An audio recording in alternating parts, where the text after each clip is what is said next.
O Conto dos Filhos de Húrin é a mais longa de todas as baladas de Beleriand. O Conto dos Filhos de Húrin é o mais sombrio de todos os contos de Tolkien. O conto Os Filhos de Húrin começa com um relato da chegada de Húrin e seu irmão Uor à cidade oculta dos Elfos de Gondolin.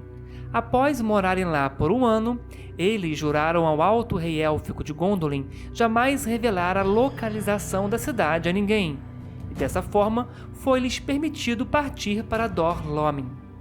Lá Húrin se casou com Morin Edhelwen e tiveram 2 filhos, Túrin e Lalaith. O conto continua com a história da criação de Túrin, a morte prematura de sua irmã Lalaith e a partida de Húrin para a guerra. Na desastrosa derrota da Batalha das Lágrimas Incontáveis, Húrin foi capturado vivo. O próprio Morgoth o torturou, tentando forçá-lo a revelar a localização de Gondolin, mas apesar de seus esforços, Húrin resistiu e o mesmo debochou de Morgoth. Por isso, Morgoth o amaldiçoou e a toda sua família. Sob o comando de Morgoth, os ocidentais sobrepujaram Ithilon e Dor Lómin. Morin, temendo a captura de seu filho, enviou Túrin ao reino de Doriath por segurança. Logo depois, Morin deu à luz a sua segunda filha, Nienor. Em Doriath, Túrin foi tomado como filho adotivo pelo rei Thingol e se tornou um guerreiro poderoso, tornando-se amigo de Beleg Arco-Forte, como um dos guardas das fronteiras. Após muitos anos, Túrin causou a morte de um dos conselheiros de Thingol, o elfo Saeros.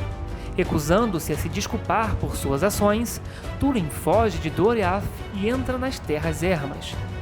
Túrin se uniu a um grupo de Foras da Lei chamado de Gauthwaith e logo se tornou seu líder. Enquanto isso, Thingol descobriu as circunstâncias da morte de Saeros e perdoou o ato de Túrin, enviando Beleg Arco-Forte para procurá-lo. Ele teve sucesso em encontrar o bando, mas Túrin se recusou a retornar para Doriath. Beleg Arco-Forte então partiu para participar das batalhas nas fronteiras norte de Doriath. Algum tempo depois, Túrin e seus homens capturaram Min, o chefe dos Anões Pequenos, que resgatou sua vida conduzindo o bando às cavernas da colina de Amon-Hud, onde ele tinha sua morada. Aqui cabe um pequeno parêntese para explicar o personagem Min. Min foi o chefe dos Anões Pequenos que primeiro ajudou Finrod Felegund na construção de Nargothrond. No entanto, eles foram expulsos depois que Min tentou assassinar Felegund durante o sono. Min veio de anões que foram banidos nos tempos antigos das grandes cidades anãs do leste, e muito antes do retorno de Morgoth, eles vagaram para o oeste em Beleriand. Os Foras da Lei, então, se entrincheiraram nas cavernas e logo Beleg Arco-Forte retornou e se uniu a eles. O bando gradualmente se tornou mais ousado e bem-sucedido na guerrilha contra as tropas de Morgoth, e Túrin e Beleg Arco-Forte chegaram a estabelecer o reino de Dor Cuarthal. Após alguns anos, Min os traiu, revelando o quartel-general do bando às forças de Morgoth. Os Foras da Lei foram vencidos. Túrin foi capturado, mas Beleg escapou. Beleg Arco-Forte seguiu a companhia de orques, encontrando, no caminho, um elfo mutilado, Gilwindor, de Nargothrond. Eles encontram Túrin dormindo e solto de suas amarras, mas Túrin, pensando que um orc veio atormentá-lo, mata o seu amigo Beleg antes de perceber seu erro. Gilwindor conduz Túrin a Eithel-Sirion, onde Túrin recupera o juízo e mais tarde o leva a Nargothrond. Lá Túrin obtém o favor do rei Orodreth e o amor da filha dele, Finduilas.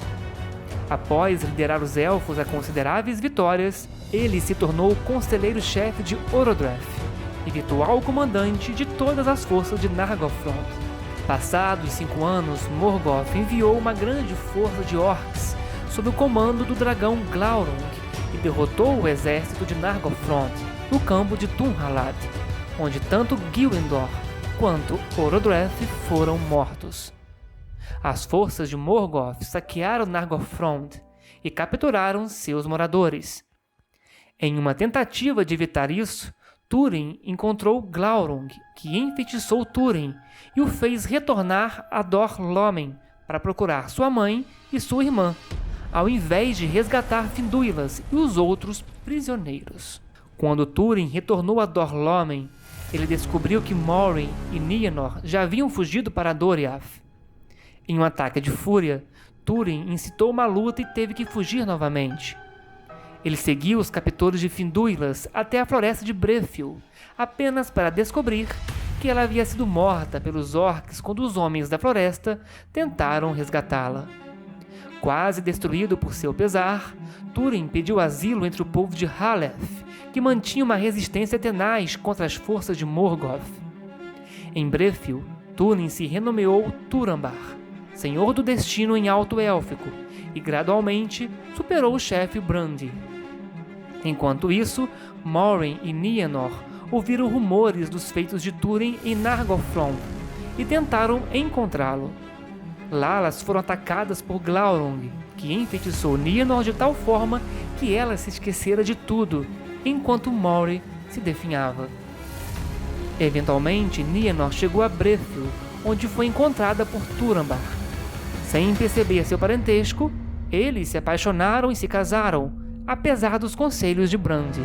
Após algum tempo, Glaurung partiu ao extermínio dos homens de Brethil, mas Turambar o matou, perfurando por baixo enquanto este cruzava a ravina de Kabed-en-Haras. Contudo, quando Turambar puxou a espada, o sangue envenenado de Glaurung escorreu por sua mão, fazendo-o ficar inconsciente. Nienor, já grávida, encontrou Turambar caído desmaiado, e o moribundo Glaurung fez com que a memória de Nienor fosse reativada. Percebendo com horror que seu marido era também seu irmão, ela se atirou do despenhadeiro próximo no rio Taiglin e foi levada por este. Quando Turambar acordou e ouviu de Brandi que Nienor estava morta, o matou em sua fúria e mais tarde se jogou sobre sua própria espada. Após a morte de Túrin e Nienor, Morgoth libertou Húrin da servidão para levar adiante seu propósito maligno. No decorrer de suas andanças, Húrin chegou à floresta de Brethil e encontrou o túmulo de seus filhos. Ali, ao longe, ele encontrou sentado à sombra de uma pedra um vulto curvado sobre os joelhos. Parecia ser algum andarilho sem lar, alquebrado pela idade, cansado demais da viagem para atentar à sua chegada, mas seus farrapos eram os restos de um traje de mulher.